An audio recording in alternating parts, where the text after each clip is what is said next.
When I decided to have a go at fixing the X-Men films one by one, I didn't think I had that much to fix about this movie. Things don't really get bad until the third movie, so I thought I'd just jump into that one with a quick little 2-minute prologue about stuff that I would fix about the first two movies that didn't warrant their own video. But the more I thought about this movie, the more I realized that it needed more attention than that. Now, I think this movie's pretty solid, and while a lot of people like to poo-poo the Fox X-Men movies these days, even the good ones, I think this movie is especially commendable for not only giving a boost to the superhero movie genre that is still in full swing 20 years later, but also it does a pretty solid job of introducing the premise of feared and hated by a world we are sworn to protect. So overall, I think it is a very solid movie, but I do think there are some things that could be improved about it. One small thing I would want to do in my fixes for these movies involves the timeline. I heard a lot of people complain about some of the later movies, beginning with First Class and to a lesser extent X-Men Origins Wolverine, placing the events of those movies in a set time period. There's that one part in this movie where it says the not too distant future, and pretty much everyone took that to mean that the bulk of the movie took place sometime shortly after the time the movie came out. So it came out in the year 2000, so maybe the movie is set in the year 2005 or something like that.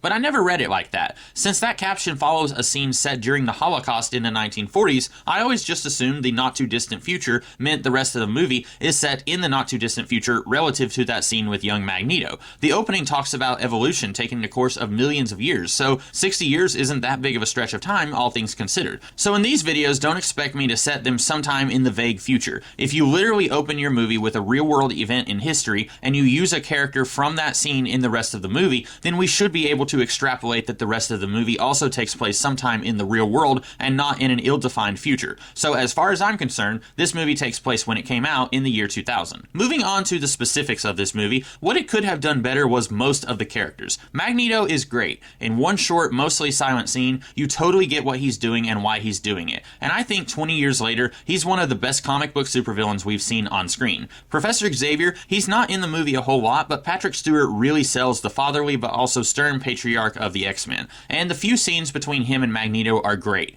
Even though I don't think these guys had ever met before filming this movie, they really do feel like they've been old friends for decades, and are now agonizingly going their separate paths. That's all very solid. Rogue, she's not exactly the bombshell Southern Belle she was in the comics, but this change this movie and later X-Men Evolution made to her, making her more withdrawn, it makes a lot of sense. Wouldn't you be if any skin contact could kill someone? And not only that, but then you absorb some of their thoughts and personality as well. That's something this movie briefly addresses that I really do wish had been fleshed out in later movies. But also, I don't really know how you show that in this medium. In comics, it's easy to show internal narration where Rogue might question if these are her thoughts or Carol Danvers' thoughts, but in a movie, it'd be very difficult for even a seasoned actor to play off Rogue acting slightly different after touching someone and absorbing part of their personality, so I don't blame them too much for dropping this aspect of her powers in later movies. Anyway, Wolverine this movie gets right, which makes sense because most of the X-Men are actually Wolverine movies guest starring some of the other X-Men. It's the rest of the characters this movie needs to work on. On Team Bad Guy, I actually don't think we need any of them except for Magneto, and maybe Mystique.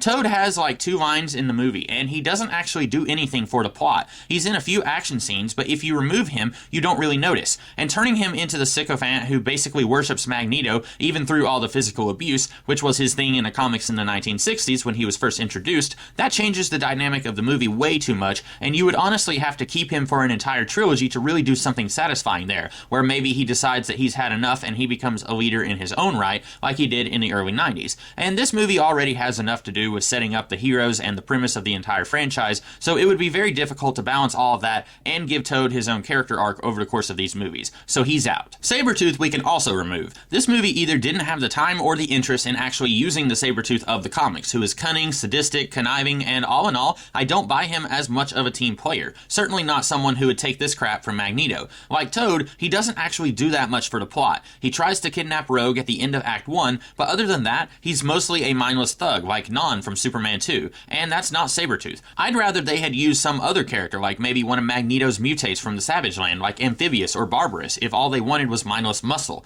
Most people probably didn't care about either of those guys, so you can have someone who is just there to punch things and it would be fine. Save Sabretooth for a later movie where you can actually get him right. Mystique you really do have to keep, since her tempting Rogue to leave the X-Men so that Magneto can kidnap her is a pretty big plot point, but I would want her to have more talking scenes with Magneto. In the comics, I don't think Mystique ever once worked with Magneto before this movie came out, and while I don't have a problem with changing some things from the comics, if you're going to team her up with Magneto here, I'd like to see a little bit of dissent between him and her. Show that while Magneto is willing willing to do some horrible stuff for his beliefs, like killing a teenager, Mystique does not share his warm feelings towards Charles Xavier. Remember that scene in X3 where Pyro said that he should have just killed Charles and Magneto sets him right and says Charles did more for mutant rights than he would ever know? I'd want stuff like that between Magneto and Mystique. Show that while they do have common goals, that might not always be the case if he continues to allow his emotions to get in the way. And since this movie was only 104 minutes long, while the sequel was 134 minutes long, I think you could add a couple of extra talking scenes for Mystique to be more than Magneto's sexy sidekick. And the bad guys aren't the only ones who need more character development. Storm, Jean, and Cyclops are all woefully underwritten in this movie. Cyclops has that one scene where he's telling the comatose Xavier that he'll be there for the students if anything happens to the old man, and that's great. But other than that, all he does is play jealous boyfriend.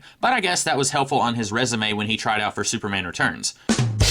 Storm has even less to do, and has, I think, 3 lines in the whole movie. Jean, I guess, has more to do than Storm, since she's the object of Wolverine's desire and gets the thankless role of being the chick in this unwanted love triangle. But we should really be doing more with her. And is it weird to anyone else that there's only 3 X-Men in this movie? I know, apparently they wanted to use Beast, but budget said no can do, so they removed him and gave all of his sciencey dialogue to Jean. Fine, but can't you use some other character who isn't as expensive to fill out the team? Maybe Forge, who made a jet that is invisible to human radars. Probably that guy. And I'd have Forge and Storm be kind of kissy and flirty with each other, but it wouldn't be a major plot point in this movie. And add Banshee also. His daughter is a student at the school, so maybe he's the embarrassing parent chaperone anytime there's a school function. And while we're filling out this field team, let's at least mention that there are more than just these guys who have gone on missions in the past. Maybe say that some of Xavier's graduates are at other locations, carrying on the secret fight like Jean, Storm, and Scott are doing here. You can mention that there's a team in Australia and a team at Muir Island. This hints at a larger world than just what we are seeing here, and then if you want to bring in Dazzler or Havoc in a later movie, you can have a quick hug with the professor and say, hey, haven't seen you in a while, and you're good. For that matter, this movie doesn't make it clear if the X-Men have actually gone out and done a combat mission before now. Yes, Cyclops, Jean, and Storm are Professor Xavier's first students, so they've been with him for a while, but how many field missions have they done? With the team's existence still being a secret to the rest of the world, I'm guessing not many. Or they've done many missions and were just really good at hiding themselves until these movies start. Either way, that needs to be explained at some point in dialogue. Maybe in one of the many times where Logan and Scott butt heads, Cyclops says, you may be good at watching your own back, but here you have to look out for your teammates also. This implies that this isn't Cyclops' first rodeo, and he's more than the jealous boyfriend. With us establishing there are multiple X teams that all branched out from this place, and there are multiple field leaders, you would need to say that Storm has led a team before, and maybe have her and Scott butt heads a little bit, but not like Wolverine and Cyclops do. This would call back to that time Storm and Cyclops dueled over who would lead the X-Men. In the Statue of Liberty, have Cyclops say something like Maneuver 13 or something like that. Just another indication that these guys have done this a little bit. And Storm says that isn't the best way to handle this mission or something like that, but they're not ready to tear each other's throats out. But this would definitely give Storm more than 3 lines that she got in the movie, and it would give Cyclops a little bit more to do as well. You could have Logan baring his teeth at Cyclops, and Storm gets between them and says, back off, little man, which was the first moment that I fell in love with Storm, like 3 issues into Chris Claremont's run on the X-Men comics. Oh, and usually I don't touch casting in my videos, but if I'm doing this movie my way, then Halle Berry is not playing Storm. She might be a great actress, but she's never been very good in anything that I've seen. So instead, I would cast Gina Torres, who is acting at the time and has more of that Storm feeling than Halle Berry does. Moving on to Jean, let's say that she isn't normally a combat person. She's more comfortable as a teacher at the school, along with the professor. I don't like the implication that she's a woman, she needs to stay here where it's safe, but look at some of the X-Factor comics of the 1980s, where the OG X-Men were trying to carry on Xavier's dream, and Jean was really the best mentor figure for the kids like Rusty Collins and Skids.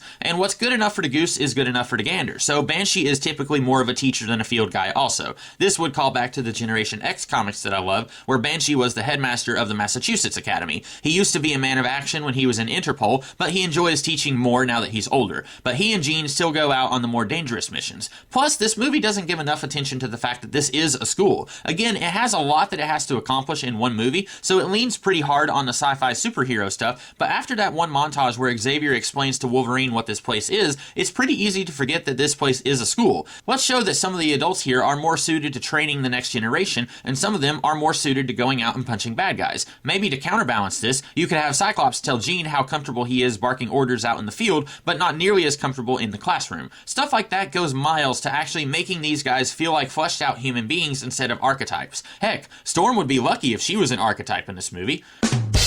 Oh, and one more character that we will be changing a little who isn't a mutant at all is Senator Robert Kelly. I like Senator Kelly quite a bit in the comics, weirdly enough. He actually has a pretty valid point about mutants. They are potentially very dangerous. In the movie, he definitely believes what he's selling, but he's laying it on a little bit thick, and you get the feeling he would totally be on board with Stryker's plan in X2 if he had been alive to see it in action. But the Kelly of the comics, he's anti-mutant, but you look at all the stuff that happens, and what he says begins to make sense. He debated Professor Xavier once, and he was even smack-talking hate groups like the Friends of Humanity for their tactics, and he seemed to be friends with a still-in-the-mutant-closet Xavier, even though Xavier was very pro-mutant. I would want to do more of that here. In a way, he's like Magneto, but for humans. He is against mutants, but he's not, strictly speaking, a villain. He's just doing what he believes is right for his people. So while we can keep the scene near the beginning where he's debating with Jean, I would want to play him a little less villainous. And Magneto will not be kidnapping Kelly to experiment with the machine. Instead, we can say that some human somewhere was about to do some vigilante justice against a mutant, and Magneto kidnaps that guy and uses the machine on him, and then somehow the X-Men find that guy causing a scene and bring him back to study him. Yeah, you lose the scene between Storm and Senator Kelly, which is Storm's one good scene in this movie, but more importantly, you get to keep Senator Kelly for future movies. Can you believe we had a movie where the mutant cure was a big part, and we didn't have Senator Kelly arguing about how schools should have security guards loaded up with the cure? So we cut down his screen time in this movie, but we increase his screen time overall over the course of later movies. So when Mystique is at the school whispering in Rogue's ear, let's change the poison Cerebro thing because it's weird. What is that stuff? Does fluid go into Charles's brain when he uses Cerebro? Let's say that Mystique's mission was to convince Rogue to leave the school and to destroy Cerebro so that Charles could not easily track Rogue. But then before she could destroy Cerebro, Charles finds her and she uses a special gun that takes away mutant abilities. If we are adding Forge to the combat team, maybe he invented this for the government and then he saw the error of his ways and he thought he had destroyed all evidence of this abomination. And maybe that's why he's with the X-Men, atoning for his part in human anti-mutant hysteria. But Mystique was able to sneak into the government and get the secret plans for this thing that Forge didn't know about, and she uses it on Professor Xavier. And I'm going to say Magneto did not know about this thing, and definitely did not tell Mystique to depower Charles. Remember, these two are allies, but that alliance is not set in stone. Mystique is definitely the kind of person who would have her own side schemes going on, and holding on to this depowering gun is just the thing that would be handy when sneaking into enemy territory. Depowering Charles is a convenient way of removing him from the plot of later movies. He's a very powerful telepath who should be able to fix all of the problems the team encounters in each movie, so these movies had to keep finding ways for him not to do that. He's poisoned in this one, he's mind-controlled in the next one, he's killed in the third one. If you say that Mystique depowers him, he can still be the shining light the mutant community needs, and he can still teach the youngsters, but we no longer have to worry about how to write Professor X out of the plot in later movies. And if you still want the third movie to be about the cure, then by that point, you could say that Professor X has slowly been getting hints of his powers back, but he feels like he did when he was a teenager, having to relearn how to use his abilities, like learning how to walk again. Oh, sorry, Charles. And then if you depower Magneto via a chemical cure like they did in the movie that we got, then Professor X getting his powers back at the beginning of that movie would be foreshadowing for Magneto slowly going back to getting his powers in the post-credit scene that we got. And then with Xavier depowered, Jean Grey tries to use Cerebro, and it knocks her clean off her feet, like it did in the movie that we got. Not a dig on Jean Grey, but Professor X is often called the most powerful telepath on the planet in the comics, so let's have that have some meaning. I don't like it when even the students are able to easily use Cerebro in the comics, so let's say that you better be dang sure you know what you're doing if you put that helmet on. And Jean, who's been practicing using her abilities for years, isn't quite ready for it. This could also raise the stakes for later movies, since Cerebro is how they are able to find young mutants who need their help, and without a telepath who can use it, they're kinda up the creek. But anyway, back to this movie. Along with making Jean primarily a teacher at the school, I would include her in the field mission in this movie because she feels responsible for Rogue leaving and getting kidnapped. Wolverine takes responsibility for that in the movie, but why? Yes, he stabbed her in the chest, but it's pretty clear she didn't run away because that happened. It seemed to me the reason Wolverine blames himself is because he's the main character, so he has to take action when it's time. But this needs to be more of an ensemble movie anyway, so let's give Jean something to do. Maybe after Mystique as Bobby tells Rogue how angry the professor is, Rogue goes to talk to Professor Grey, and she's dealing with something, I don't know what, and she absent-mindedly tells Rogue, "Not right now, I'm busy." She isn't being rude, she's just so preoccupied with whatever else she's doing that she barely notices Rogue is trying to talk to her.